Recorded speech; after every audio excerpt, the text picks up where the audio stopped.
5 শতক জমি কমে গেলে জিফুত মরতো না, আখেরাত বাইচা যাবে। 10 শতক জমি কম পাইলে সন্তান মরবে না। আমরা 5 ভাইয়ের জন্য আমার বাবা কোনো ঘর করে দিয়ে যায় নাই। 2008 সালে আমার আব্বা ইন্তেকাল করছে, 2009 সালে না 2015 সালে, 2015 সালে, আর এখন 2024, 9 বছর। এই 9 বছর আগে আমার আব্বা ইন্তেকাল করছে, যখন আমরা 5 ভাইয়ের কারো কোনো ঘর ছিল না। কিন্তু এই 9 বছরের ব্যবধানে বাবার ইন্তেকালের পরে আমরা 5 ভাইয়েরই আলাদা আলাদা জমি কিনা বিল্ডিং আছে, আলহামদুলিল্লাহ। তাহলে বাফ করে দিয়ে যায় নাই বলে সন্তান করতে পারবে না, এটা কোনো কথা না। বরং 5 জনের আমার সব ভাই কোনো ওয়াজ করে না, সব ভাইয়ের আলহামদুলিল্লাহ আল্লাহ ঘর করবার তৌফিক দিছে আলাদা আলাদা। তাইলে আমি আপনাদেরকে বুঝাইতে চাই, আপনি কেন হারামের মাধ্যমে ঘুষ দিয়া, বাটপারি, সিটারি কইরা, মিথ্যা বইলা, দলিলের মধ্যে 2 নম্বরই কইরা, আমনে এতরে দিয়া, হেতরে দিয়া, ওইতরে দিয়া, ওইতরে দিয়া, এতগুলো বাটপারি কইরা, আহা বান্দা, আয় আল্লাহর বান্দা, কার জন্য রাইখা গেল? নিজের আখিরাত বরবাদ করে দিলা। কার জন্য রাইখা গেলে এই 10 শতক জমি? এত সিটারি করলা, এতটি দলিলের মধ্যে এতগুলো ফেঁস লাগাইয়া এই কদ্দুর জমি উদ্ধার করলা, বিনিময়ে আজ কার জন্য রেখে যাচ্ছ? তোমার না বলে? কবরে যাওয়ার দিন নাফরমান নিচ্ছ না কেন জমি? এই নাফরমান, এই না বলে তোর 10 শতক জমি নেস না কেন? বলে নাও না কেন? এটা না তোমার? এই তাল গাছিটার লাগে না 30 বার মেল করলা, এটা নেও না কাকে?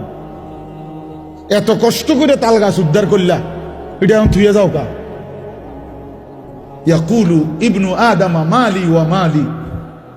আল্লাহ নবী সাল্লাল্লাহু আলাইহি সাল্লাম বলেন, আহা বনি আদম সারাদিন বলে আমার মাল, আমার মাল, আমার মাল, আমার মাল। ওয়া হাল্লাকা ইবনা আদামা মিন মালিক। হাই বনি আদম, তোমার মাল কোথায়? নবীজি বলতেছে ওয়া হাল্লাকা আইন, তোমার মাল কোথায়? বা তোমার মাল কেবল 3টা। রাসূলুল্লাহ সাল্লাল্লাহু আলাইহি সাল্লাম বলছে তোমার কেবল 3টি, মা আকালতা ফাআফনাইতা, যা তুমি সরাসরি খাইছো, তুমি খাইছিলা, এটা তোমার। আও লাবিস্তা ফাআবলাইতা, যেটা সরাসরি গায়ে দিছো, তুমি গায়ে দিছো, এটা তোমার।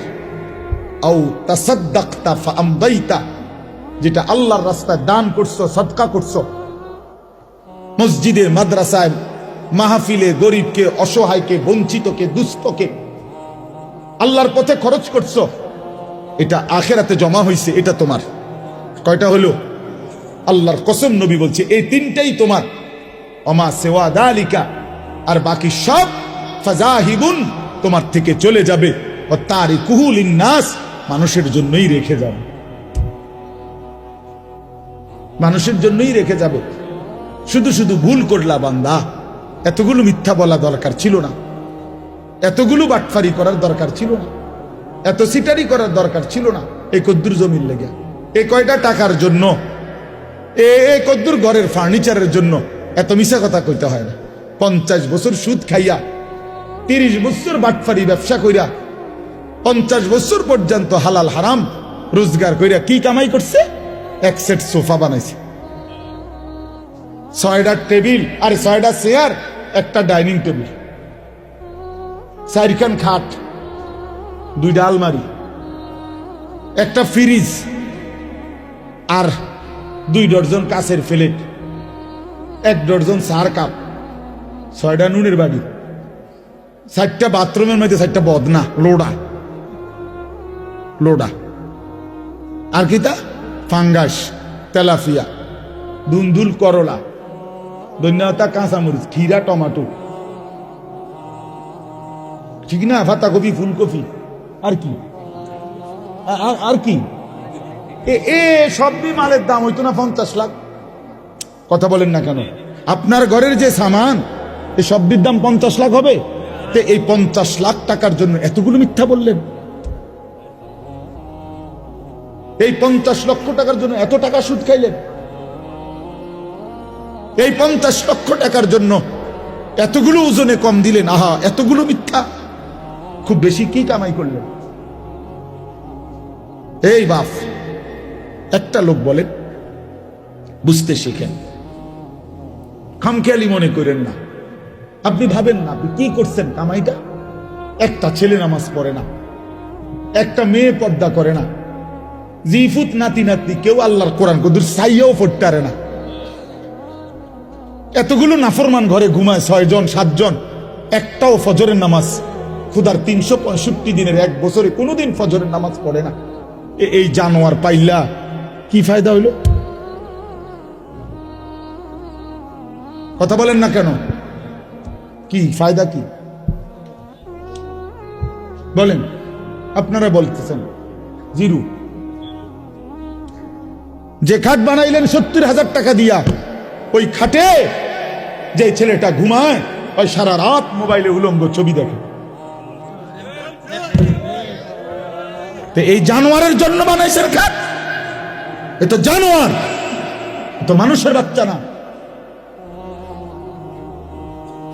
365 দিনে খুদার একটা বছরে যে কোনোদিন ফজরের নামাজ পড়লো না, এটা মানুষের বাচ্চা হয় কেমনে? এটা মুসলমানের বাচ্চা কেমনে? কথা বলেন। একজন প্রতিবাদ করেন মিয়া, তারা ওই মানুষের বাচ্চা কেমনে? ওই হাইওয়ানরে জিজ্ঞেস করেন, তোর কোনো আল্লাহ নাই, তোর কোনো রসুল নাই, তোর জন্য কেউ কাঁদে নাই?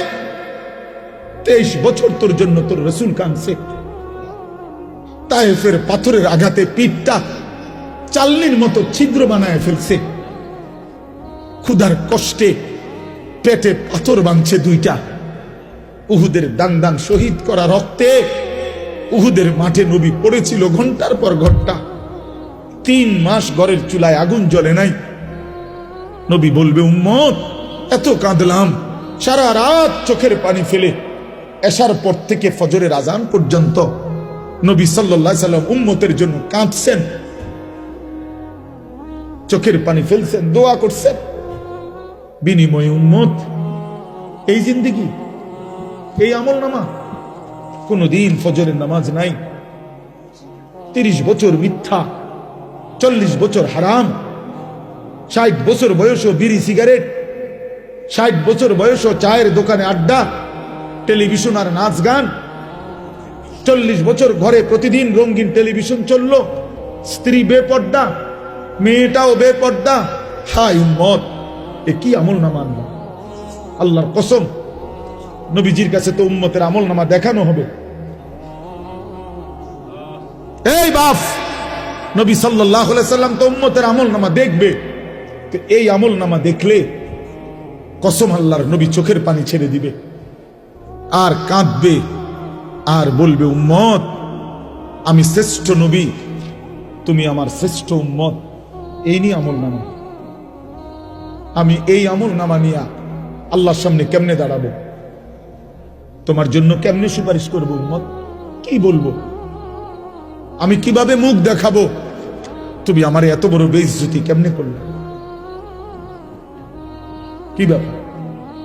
কোন বাবা যদি কোনো ছেলেকে 6 বছর ঢাকা শহরে রাখা কোনো কলেজে পড়ায়, তারে মনে করেন 50 লাখ টাকা দিছে, এই পর্যন্ত বাবার সব বেচ্চা, 6 বছর পরে রেজাল্ট আসছে সে ফেল, তো ওই বাপ কি পরিমাণ কাঁদবে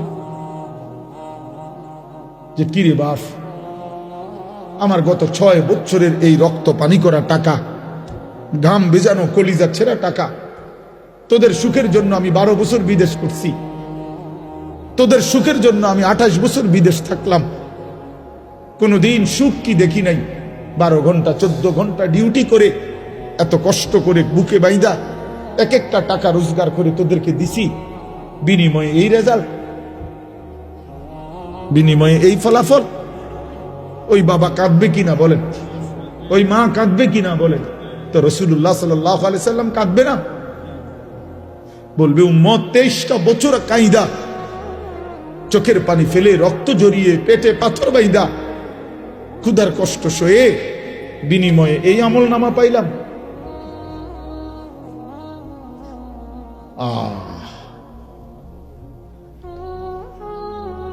আপনি কি বলবেন আপনি ভাবেন, আমি কি বলবো আমি ভাবি। চলেন কথা শেষ, সবাই মিলেই ভাবেন, এটুকু ভাবেন, কি দাঁড়াবেন, কি বলবেন। নবী সাল্লাল্লাহু আলাইহি সাল্লাম বলবেন এটা, উম্মত আর কত কাঁদলে তোমার দিল নরম হইত, আমি আর কত রক্ত ঝরাইলে তোমার মন নরম হইত, তুমি আমারে বলো উম্মত, আপনি কি জবাব দিবেন বলিয়েন। এত বড় বয়সকালে কেমনে বিড়ি খান, এই দুর্গন্ধওয়ালা মুখ নিয়ে নবী সাল্লাল্লাহু আলাইহি সাল্লামের সামনে কেমনে দাঁড়াইবেন। প্রিয় নবী সাল্লাল্লাহু আলাইহি ওয়াসাল্লাম এক সেকেন্ডের জন্য কোনোদিন দুর্গন্ধ পছন্দ করতেন না, বলেন না। নবী সাল্লাল্লাহু আলাইহি সাল্লাম যে রাস্তা দিয়ে হাঁটতেন, পরবর্তী কেউ আসলে বুঝতো এখান দিয়েই নবী গেছে, কারণ মেশকের ঘ্রাণ ভাসতে থাকত।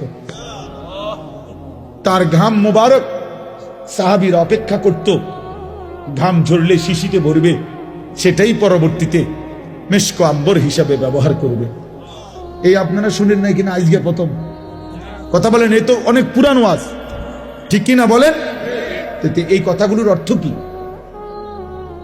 আল্লাহর নবী সাল্লাল্লাহু আলাইহি সাল্লাম বলছে, তিনটি জিনিস পৃথিবীতে আমার সবচেয়ে প্রিয়। এক নাম্বার আতর, সুগন্ধি। দুই নাম্বার আমার বিবি, আমার স্ত্রীরা আমার প্রিয়। তিন নাম্বার নামাজ।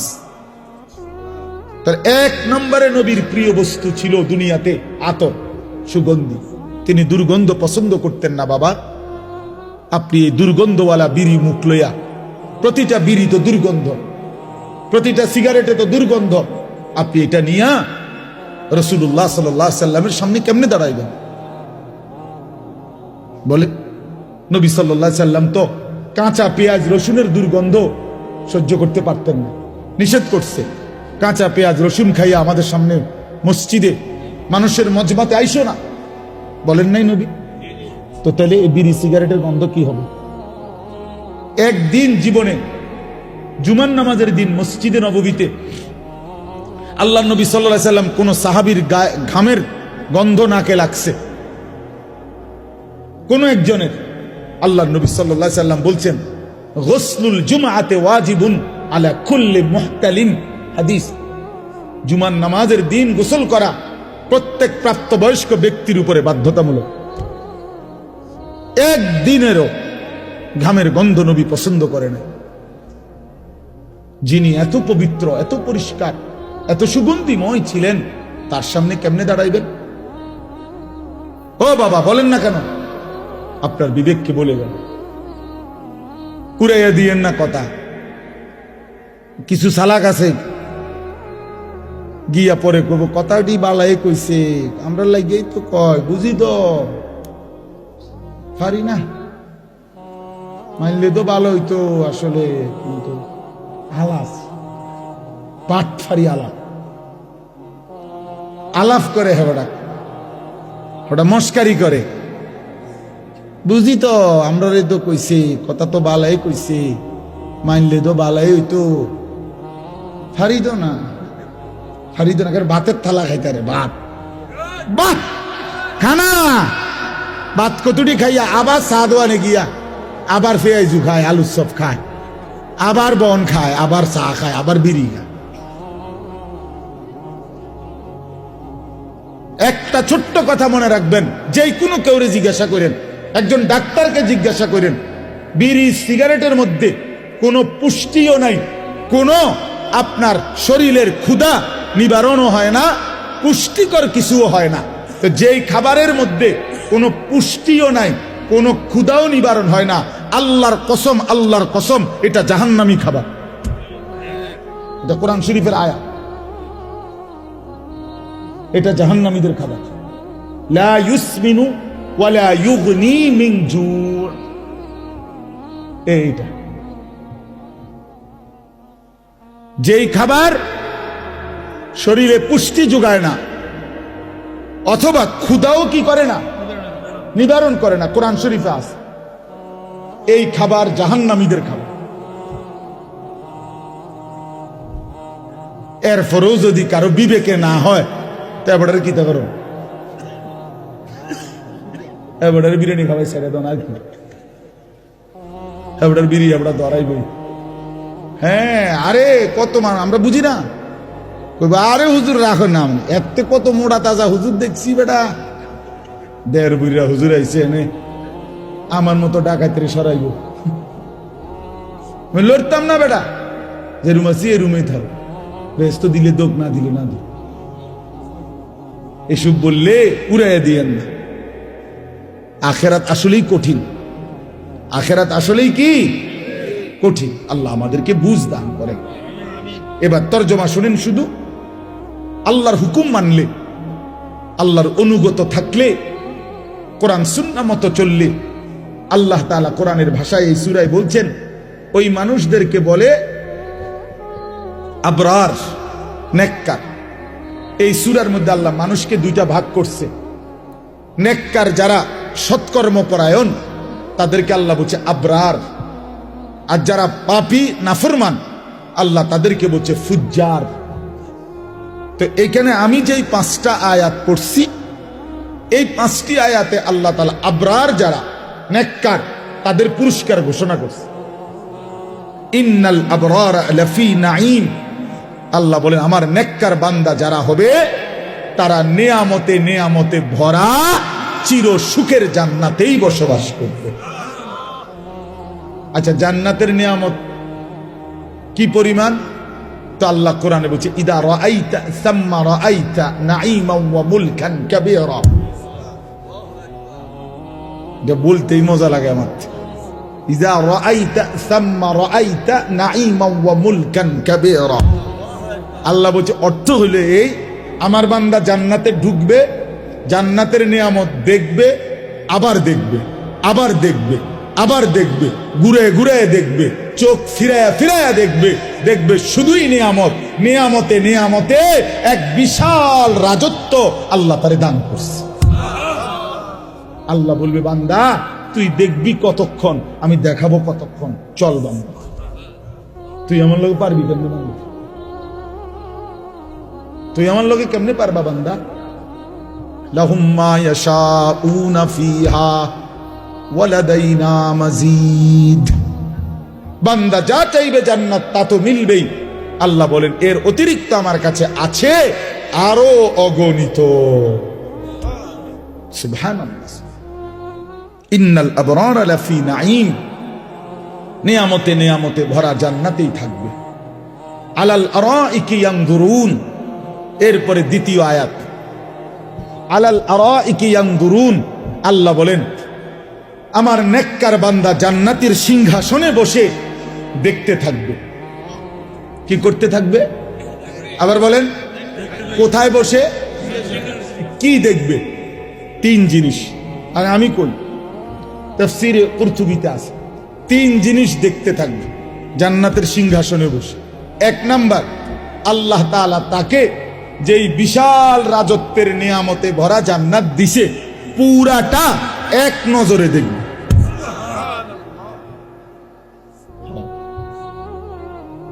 এক নজরে দেখবে।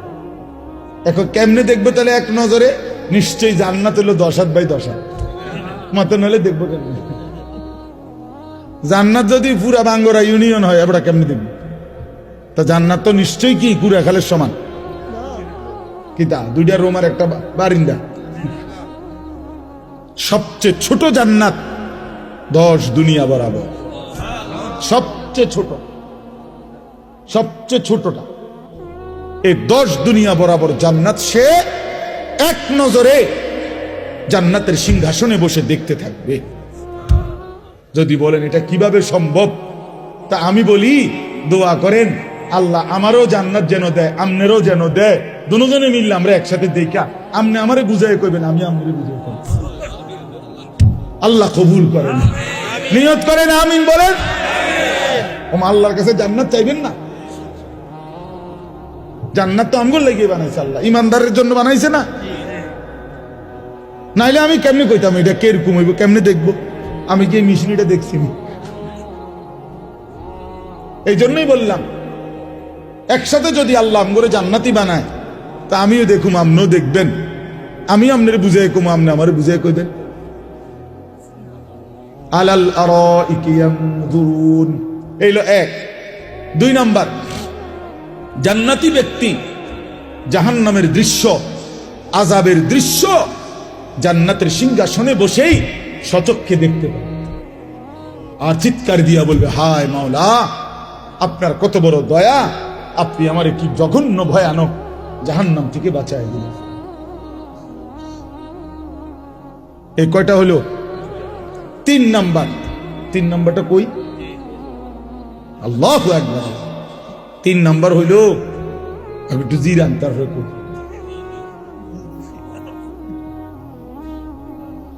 আল্লাহ, 3 নাম্বারটা হইল জান্নাতি বান্দা জান্নাতের সিংহাসনে বসে মহান আল্লাহ পাক রব্বুল আলামিনকে দেখতে থাকবে। প্রথমবার যখন দেখবে 70,000 বছর এক টানা মালিকের দিকে তাকাই এই থাকবে। এটা কি মজাদার বিষয়। এর লাগি কইছে একটু জিরা, মানে একটু মজা করে কই। ইলা রাব্বিহা নাযিরা, সরাসরি রব্বুল আলামিনকে বান্দা দেখবে। আলাল আরাইকি ইয়ানজুরুন ইলা রাব্বিহি আযজা ওয়া জাল, জান্নাতি বান্দা সিংহাসনে বসে মহান আল্লাহ পাককে সচক্ষে দেখবে। 70,000 বছরের জন্য জান্নাতের সব নিয়ামত ভুলে যাবে, জান্নাতের হুরেরা টানাটানি শুরু করবে। হে আল্লাহর বান্দা জান্নাতি, আমাদেরকে তো ভুলেই গেলেন, আমাদের দিকে তো ফিরেই চাচ্ছেন না। জান্নাতি বলবে, হুরেরা, মহান আল্লাহ পাকের দিদারের সামনে পুরা জান্নাত আমার কাছে কোনো কিছুই মনে হয় না। আলাল আরাইকি ইয়ানজুরুন, এই হলো 2 নাম্বার। 3 নাম্বার, তাহলে 3টা। নিজের জান্নাত পুরাটা দেখবে, জাহান্নামীদের আযাবের দৃশ্য দেখবে, আর মহান আল্লাহ পাককে দেখবে। ঠিক আছে না মৌলানা? মনে রাখবেন। এই যে মৌলানাও, আমি যখন সোনাকান্দা মাদ্রাসায় নতুন আসি, তখন এই শেষ, মানে হেগো পড়া শেষ বছর, আমিও মাত্র আসছি। তো কিছুদিন, হয়তো অল্প কিছুদিন আমার ক্লাসও ছিল। বাকি অনেক সুন্দর বয়ান করে, আল্লাহ ভালো করেন, তৌফিক দান। তাইলে আলাল আরাইকি ইয়ানজুরুন তারিফু ফি বুজুহিহিম নাদরাতান নাঈম। আল্লাহ নবীকে বড়, নবীজিকে আল্লাহ বলতেছে, বন্ধু শুনেন, জান্নাতি বান্দাকে আপনি যখনই দেখবেন 24 ঘন্টা তার চেহারার মধ্যে হাসি, আনন্দ, প্রফুল্লতা, চির সজীবতা বিরাজ করছে। 1 সেকেন্ড কোনো ক্লান্তি, বিরক্তি, পেরেশানি, অস্থিরতা বলতে কিচ্ছু নেই। তারিফু ফি বুজুহিহিম নাদরাতান নাঈম। হ্যাঁ, আচ্ছা, এই যে বাহিরে যারা এতক্ষণ দূরে দূরে, এরা এই বেশরমরা কেমনে আইয়া বইব এখন? না না, এগো, আচ্ছা এগো তো একটা চোখ শরম তো আছে মানুষের না? এখন যখন বসবে, এখন মুনাজাতের টাইমে এরা এগো লজ্জা লাগবে না? শরম কম হইলে যা হয় আর কি, লজ্জা কম থাকলে যা হয়। আস্তাগফিরুল্লাহ।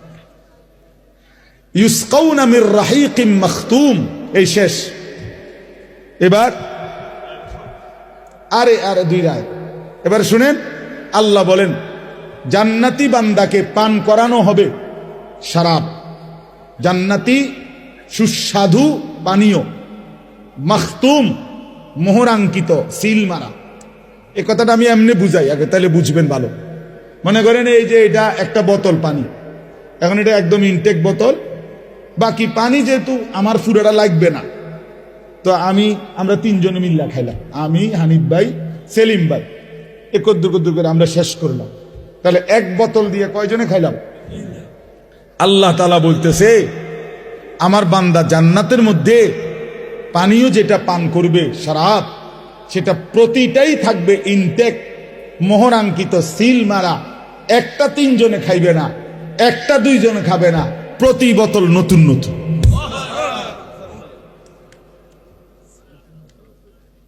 মখতুম, প্রত্যেক বোতল সিল মারা, মোহর মারা, ইনটেক। হ্যাঁ, 3 জনে ভাগ করে খাওয়ানোর মতো জান্নাত। আল্লাহ বলে কস কি বান্দা, এটা জান্নাত দেখি সাপের বাজার নেই। আমার মাদ্রাসা আছে না, এটা জান্নাত বান্দা। এখানে আমার বান্দা রাহিকিম মখতুম, মোহর আঙ্কিত, সিল গালা করা, মোহর মারা পানীয়, প্রতি বোতল প্রতি গ্লাস নতুন নতুন শরাব পান করবে। খিতামুহু মিস্ক, এই শেষ আয়াত। আল্লাহ তাআলা বলেন এই মোহর যেটা মানে সিল, যেটা দিয়ে আটকায় রাখছে আর কি বোতলটা, এটা যখনই উঠাবে, প্রতি মোহর সরাইলেই পুরা চতুর্দিক, পুরাটা মজমা মিস্ক আম্বরের ঘ্রাণে ভরে যাবে। খিতামুহু মিস্ক, খিতাম মানে এই মোহর, মানে মুখাটা, সিল যেটা মারছে আর আটকায় রাখছে, যেটা এটা খুললেই কি বের হবে? মিস্কের ঘ্রাণ। ওয়াফি যালিকা ফালিয়াতানাফাসিল মুতানাফিসুন। এই শেষ কথা হলো আল্লাহ এবার উপদেশ দিচ্ছে, অতএব আমার বান্দা এমন চমৎকার জান্নাতের জন্যই তোমাদের প্রতিযোগিতা করা উচিত। বুঝছেননি বাংলা কথাটা? এমন সুন্দর জান্নাতের জন্যই, এমন চমৎকার মজাদার জান্নাতের জন্যই তোমাদের কি করা উচিত? প্রতিযোগিতা করা উচিত। তাফসিরে মাআরিফুল কোরআনে লিখছে, হে আল্লাহর বান্দা, আল্লাহ বুঝাইতে চাচ্ছে অতএব হে বান্দা, দুনিয়ার জন্য প্রতিযোগিতা কইরা কোনোই লাভ নাই। এটা সূক্ষ্ম কথা শুনেন, আমার কাছে খুব ভালো লাগছে এই কথাটা, যে লিখছে দুনিয়ার জন্য প্রতিযোগিতা কইরা সর্বোচ্চ চেষ্টা করে যে প্রথম হবে, ফার্স্ট হবে, সেও মরে যাবে, যে লাস্ট হবে সেও মরে যাবে। জিতলেও কবরে, হারলেও কবরে, তো লাভ হইল কি? বুঝেন নাই কথাটা? এটা দারুণ কথা না? মানে দুনিয়া আমি একবারে ঠিক আছে, আমি 1 নম্বর ধনী হইছেন তো, তাহলে মরবিন আগে হেডা কর, তো লাভ হইল কি? আর 1 নম্বর হইয়া কি লাভ হইল? এমন যদি হইতো যে আমি ফার্স্ট হয়েছি, আমার মরণ নাই, বাকি যারা লাস্ট হয়েছে তারা মরে যাবে, এরা যেহেতু পাস করছেন। তাহলে দুনিয়ার মধ্যে কোনো প্রতিযোগিতা করে লাভ নাই, দুনিয়া নিয়ে কারাকারি করে লাভ নাই। জিতলেও মরে যাবা, হারলেও কি? ফার্স্ট হইলেও কবরে, লাস্ট হইলেও কি? কবরে। অতএব যেটা আমার থেকে চলেই যাবে, যেটাকে আমি ছাড়তেই হবে, তার জন্য প্রতিযোগিতা না করে ওয়াফি যালিকা ফালিয়াতানাফাসিল মুতানাফিসুন, আল্লাহ বলে জান্নাতের জন্য প্রতিযোগিতা করা উচিত। লিমিসলি হাদা ফালিয়ামালিল আমিলুন, এই জান্নাতের জন্য তোমাদের নেক আমল করা উচিত। ফালিয়ারগাবির রাগিবুন, আগ্রহ উদ্দীপনা তোমাদের থাকা উচিত। আল্লাহ আমাকে তৌফিক দান করেন, আমাদের সকলকে তৌফিক দান করেন। আল্লাহ তাআলা এই মাহফিল, এই মাদ্রাসা, এই হেফজখানা কবুল করেন। আমার প্রিয় ভাই বন্ধু হাফেজ মাওলানা কারি আবু হানিফ, আমরা বন্ধু, ছেলেবেলায় একসাথে পড়ছি ব্রাহ্মণবাড়িয়া দারুল আরকাম মাদ্রাসায়। সেই থেকে উনিও আমারে খুব মহব্বত করে, আমিও মহব্বত করি। এই 17ই ডিসেম্বর শেষ বয়ানটা উনি নিছে, নিয়ে এবারে আসমানে দিছে না চাঁদের দেশে দিছে মাহফিলটা। আমি কখন জিগাইও না, ওই যে আমার বন্ধু যে, এই জন্য আমি জিজ্ঞাসাও করি না। এমনি তো আমি সব মাহফিল জিজ্ঞাসা করি, কিন্তু এইটা কিছুই বলি না। ঠিক আছে ভাই, হানিফ ভাইয়ের মাহফিল এটা, সে যেখানেই মনে হয় দিব, একখানে মনে আছে। তো পরে শুনি এই 2 দিন আগে মনে হয় আমারে, হ্যাঁ হ্যাঁ, ওই আমাদের কুড়াখাল মাহফিলের দিন বলতেছে, হুজুর এখানে আপনার আরেকটা বয়ান আছে। আমি কি জানি, আমি তো কইতারি না, কইতাই বয়ান কয় যে 17ই ডিসেম্বর হানিফ ভাইয়ের যে বয়ান এইটা। ঠিক আছে, আলহামদুলিল্লাহ, কোনো অসুবিধা নাই। আল্লাহর কথা বললেই না, ঠিক কিনা বলেন? কবি ইধার কবি উধার।